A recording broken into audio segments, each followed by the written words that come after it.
সবাই বলে দুই বোনের সম্পর্কের মধ্যে ঝগড়া অশান্তি ঝামেলা এইগুলো না থাকলে নাকি সম্পর্কটা সুন্দর হয়ই না, কিন্তু আমি বলবো আমার আর আমার দিদির মধ্যে কিন্তু সেরকম কোনোই সম্পর্ক নেই।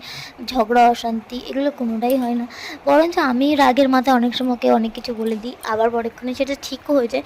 কিন্তু দেখো, ও কিন্তু আমাকে কিছু বলেও না, আমাদের মধ্যে কোনোদিন মারামারি হয়নি। তো আর একটা জিনিস, ও মানে এমন একটা মানুষ যার কাছে আমি পুরো পৃথিবী আমার বিরুদ্ধে থাকলেও ও আমার পাশে থাকবে, এটা আমি অন্ধের মতন বিশ্বাস করি বলতে পারো। ওকে আমি এতটাই বিশ্বাস করি। আর ওর সাথে আমি পুরো ফ্রেন্ডলি। দেখো আমি বাড়ি চলে আসবো বলে ও বিরিয়ানি বানিয়েছিল সেদিন, যেহেতু তোমরা দেখেইছো জামাই ষষ্ঠীর ব্লগে আমরা অনেক দিনই ছিলাম ওখানে। তো যাই হোক, দেখতেই পাচ্ছ আমি বাড়ি চলে এসেছি খেয়ে দিয়ে। দিদি আর আমার গল্পটা আমি পরে একদিন তোমাদের সাথে পুরোটা শেয়ার করব।